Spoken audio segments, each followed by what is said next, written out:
Ici, nous avons présenté un petit peu les conseils à l'irrigation dispensés par la Chambre d'agriculture. Donc, conseils à l'irrigation, nous, essentiellement aujourd'hui sur de la canne à sucre. Mais il faut savoir que les conseils peuvent être dispensés également sur maraîchage, horticulture, chloris et arboriculture. Donc, la Chambre d'agriculture propose aujourd'hui aux agriculteurs 3 types de conseils. Un conseil à l'ETM, un conseil aux IRI, donc fait par un logiciel basé sur Excel, et un conseil basé sur un disque. Donc, conseil ETM, à savoir, donc, pas compliqué, toujours basé sur le même principe. Donc, l'ETP, évapotranspiration potentielle, multiplié par le KC, donne à nous l'ETM. Le conseil peut être déterminé en temps ou en volume. Donc, valable également pour Osiris Run, le conseil sur le même principe, sauf que sur Osiris Run, les pluies, les mises en valeur. Sur l'ETM, les pluies ne sont pas mises en valeur. Un conseil sur un disque, donc le principe du disque, pas compliqué. S'il arrêtait de bouger, non, était bien. Donc, en fonction de la date de coupe, donc les doses à apporter donc par quinzaine sur le mois, donc entre juillet et décembre. Plus bas, nous avons les pluies tombées, donc un en face, le nombre de jours d'arrêt en fonction des pluies tombées. Mais avant de déterminer, on va dire, quel type de conseil et quelle dose à apporter, il faut savoir, on va dire, pourquoi irriguer et quand irriguer. Pour cela, pas compliqué, faire un bilan hydrique. Bilan hydrique, dans bilan hydrique, nous avons 2 termes, donc bilan et hydrique. Bilan, tout le monde sait ce que c'est, on va dire qu'on fait un bilan de santé ou autre, c'est-à-dire voir ce qu'il y a et voir ce qu'on devrait corriger. Hydrique, donc eau, donc bilan hydrique, fait le bilan de besoin en eau sur la parcelle. Donc avoir connaissance des besoins en eau des cultures, donc c'est pour ça que je parlais du KC, du coefficient cultural. Donc le coefficient cultural est différent en fonction des différents stades de la plante. Donc à partir de là, il ne faut pas confondre les besoins en eau d'irrigation et les besoins en eau de la plante. Les besoins en eau de la plante vont rester les mêmes, si je peux dire ça comme ça. Et les besoins en eau d'irrigation, c'est en fonction des pluies qui seront tombées et en fonction du bilan qu'on aura fait. Donc avoir accès aux précipitations. Donc l'idéal, c'est d'avoir un pluviomètre pour pouvoir relever les pluies qui sont tombées. Et ensuite, disposer, on va dire, de la ressource et du matériel nécessaire afin de pouvoir prodiguer le conseil. Donc le conseil, quand je dis matériel adéquat, c'est tout ce qu'il y a de l'autre côté. Donc je disais tout à l'heure la possibilité d'émettre un conseil en volume et un conseil en temps. Donc si on a un conseil en volume, l'organe de commande nécessaire, c'est une vanne volumétrique, donc comme celle-ci. Donc le principe est simple, c'est-à-dire inscrire le volume qu'on a décidé d'apporter sur la parcelle, sur la vanne.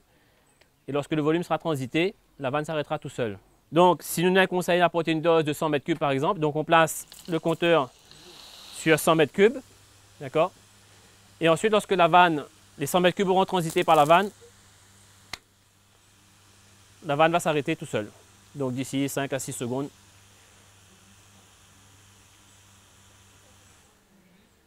Donc la vanne s'arrête automatiquement. Donc pourquoi c'est un organe fiable? Parce qu'aujourd'hui, si on a une baisse de débit sur le réseau d'irrigation, le volume qu'on aura programmé, ce sera le volume qui va se transiter quand même au travers de la vanne. À côté de ça, nous avons des programmateurs autonomes avec des vannes électriques 9 volts. Le principe, ici, c'est d'entrer un conseil en temps. Pas compliqué, on va dire. Aujourd'hui, l'objectif, c'est d'entrer une durée d'arrosage avec le jour et l'heure de démarrage. Donc, pas compliqué. Si nous procèdons, pareil, nous allons mettre juste 30 secondes pour vous montrer la démonstration.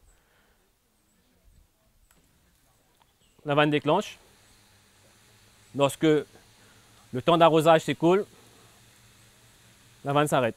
Donc ce type de programmateur existe en 1 voie, 2 voies, 4 voies, 6 voies ou 8 voies. C'est-à-dire possibilité de commander jusqu'à 8 électrovannes. Ici, une vanne électrique, donc 24 volts, reliée à un programmateur centralisé, donc aujourd'hui il n'est pas relié.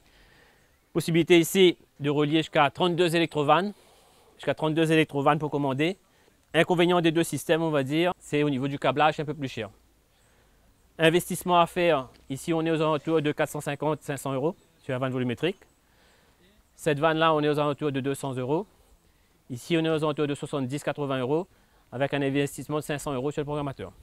Tous ces équipements-là peuvent être mis sur n'importe quelle culture, c'est-à-dire sur du maraîchage, l'arboriculture, de la canne à sucre, n'importe quelle culture peut être dispensée ce genre d'équipement. Quand il y a des failles, ben ça dépend quel type de faille. Si cette vanne-là, par exemple, elle fonctionne sans pile, sans électricité, il suffit de trouver la panne et en général, on a toujours des pièces de rechange pour cette vanne-là. Ici, si c'est le programmateur qui est défaillant, en général, c'est la poubelle, si on ne trouve pas. La vanne, si c'est un joint, sélénoïde ou la membrane, c'est réparable. Le seul truc aujourd'hui, c'est mouler complètement dans la résine. C'est un souci, en général, on ne répare pas ça.